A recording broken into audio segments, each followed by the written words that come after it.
going to check the patient's breathing. Currently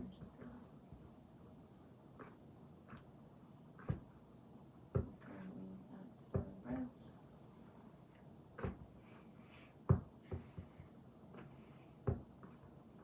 Patient's breathing 14 breaths per minute, no distress or unlabored breathing. Now we're gonna examine the posterior and exterior chest.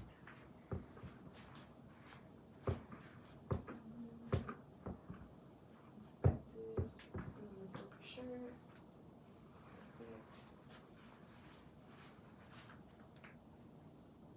Thoracic, symmetric with good expression. Now I'm gonna examine the anterior and posterior chest.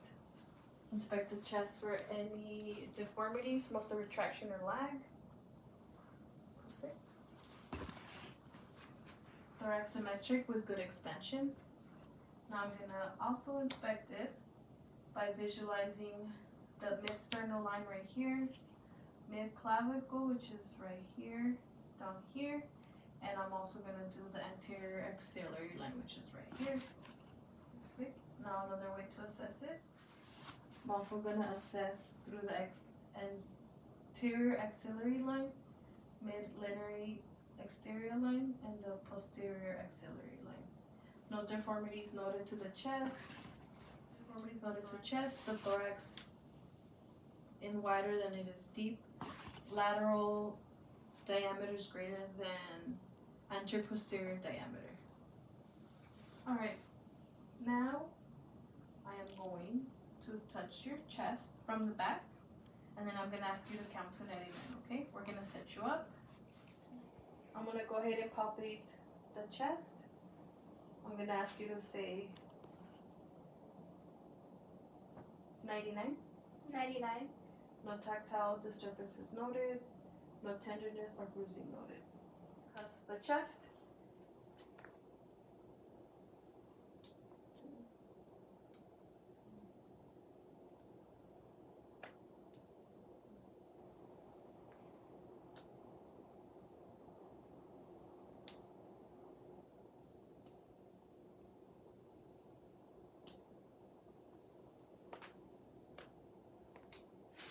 Lungs are resonant on all areas.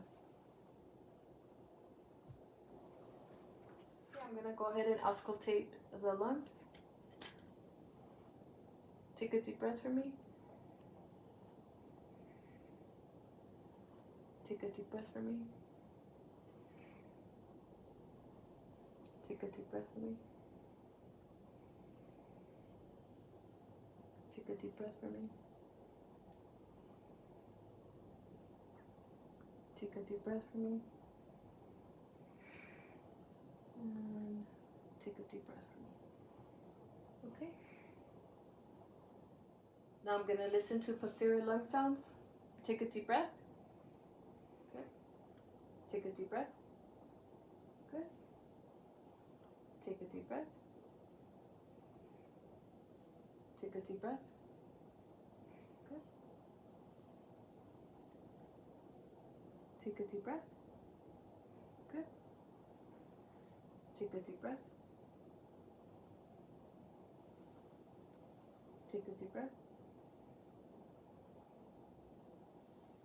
Take a deep breath. Breath sounds, vesicular, nodules, wheezes, or bronchi. Diaphragm descends at 4 centimeters by patient is in no distress. Check blood pressure and heart rate on machine already. Heart rate is 77 and blood pressure is 125/78. Take it off.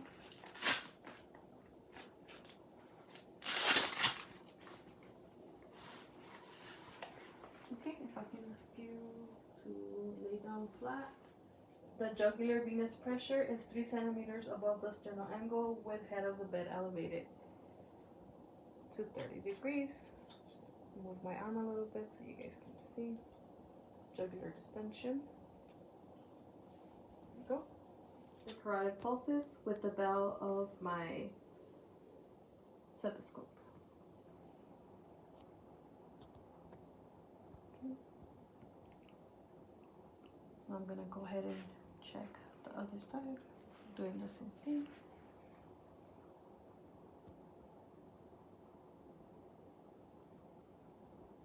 Now I'm gonna go ahead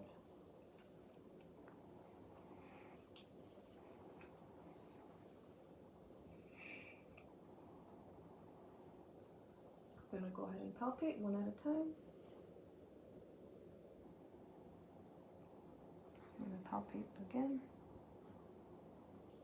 The carotid upstroke is brisk without bruit, 2 plus palpable. I'm gonna ask the patient to turn a little bit to the left. Can you just tilt a little bit to the left? Just a little bit. There, that's good. I'm gonna go ahead and measure and palpate. I'm gonna palpate your precordium for any hives or thrills or palpable heart sounds, okay?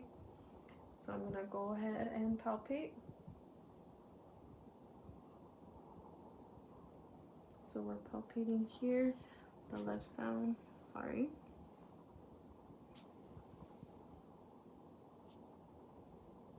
No heaves, thrills, or palpable heart sounds. Palpating the right ventricle systolic impulse. No heaves, thrills, or palpable heart sounds. I'm going to go ahead and auscultate S1 and S2 in 6 positions from the base to the apex. First position is going to be in the second right interspace, and it's called the aortic area. Now we're going to do the second left interspace, and it's called the pulmonic area. Then we're moving to the third left interspace.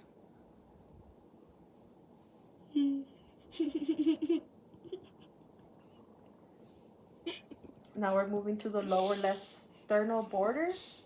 It's called the bicuspid area. Excuse me, I'm going to do it.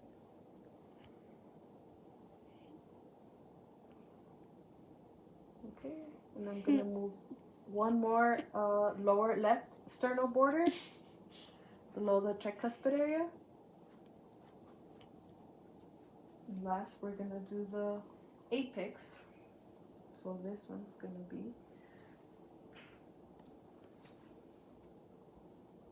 this is your mitral area.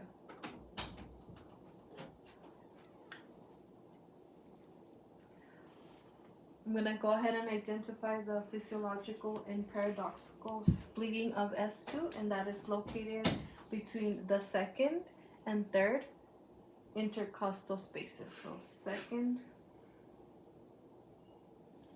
and third intercostal spaces. At the apex, S1 is greater than S2 and constant, no murmurs or extra sounds. And S2, by following the body's geograph, so it's the mid-clavicular line, we're going down the 5th intercostal, and I am listening for S1 and S2, and it is crisp. I'm going to go ahead and assess for any murmurs. This is the best position. Patient is on the left. Okay. This is another position to check for and auscultate for murmurs. You're going to ask the patient to lean forward a little bit. That's good. And we're going to go ahead and place our stethoscope here and auscultate. No murmurs noted. Okay.